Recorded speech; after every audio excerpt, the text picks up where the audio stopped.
संत शिरोमणि गुरु रविदास जी की जयंती बहुत धूमधाम से सभी जगह मनाई जा रही है। इस जयंती के अवसर पर सभी को बहुत बहुत बधाई, शुभकामनाएं देते हैं।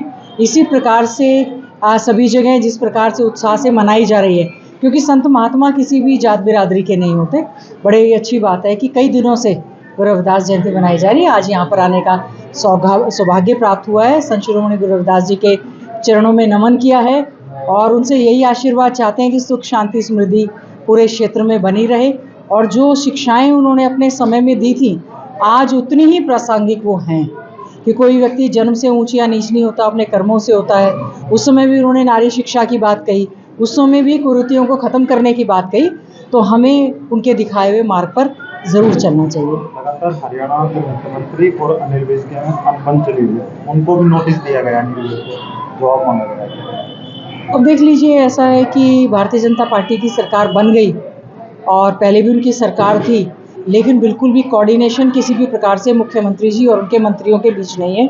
न केवल अनिल विज जी बल्कि दबी जुबान से बहुत सारे उनके मंत्री और एमएलएज भी इस तरह की बातें कर रहे हैं। अनिल विज जी बहुत ही वरिष्ठ नेता हैं भारतीय जनता पार्टी के, 7 बार के विधायक हैं, वो मंत्री हैं।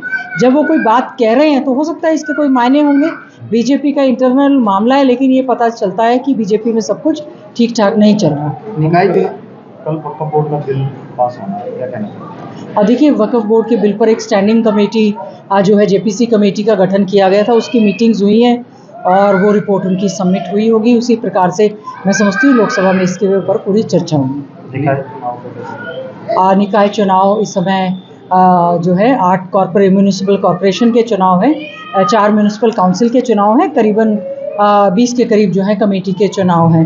मैं समझती हूँ भारतीय जनता पार्टी की सरकार इसको समयबद्ध तरीके से करवाने में पूरी तरह से नाकाम रही, क्योंकि जो फरीदाबाद का चुनाव है वो 2022 का लंबित पड़ा है और बाकी सारी की सारी कॉरपोरेशंस भी करीबन 1.5-2 सालों से वो पेंडिंग पड़ी हैं। और थानेसर में बता रहे थे अरोड़ा जी की 9 साल के बाद वहाँ चुनाव हो रहे हैं, मतलब 3.25 साल बाद डिले।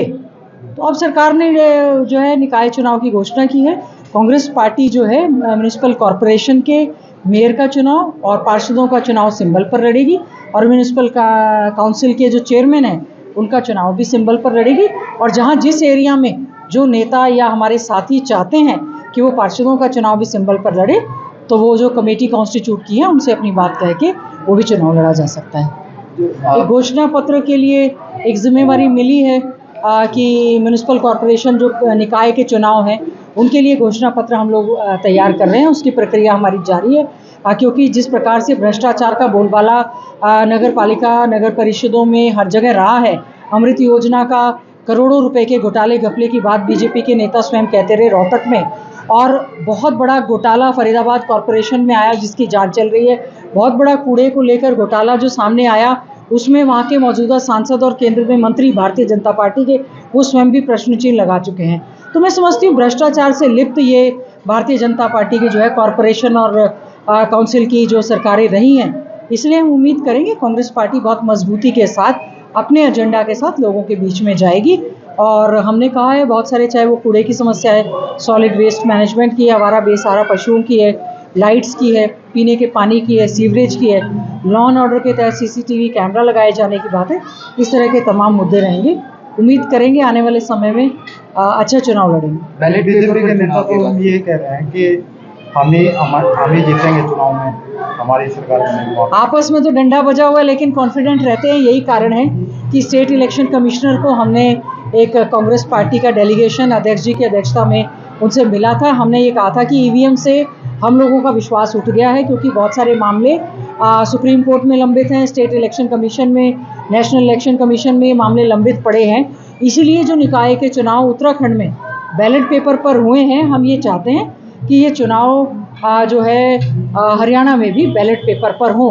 बस वो तो जैसे कह रहे थे कि लोगों ने वोट कहीं दिया और जीतेंगे तो हम ही, तो इनका तंत्र का जो इस्तेमाल है लगातार ये जारी है।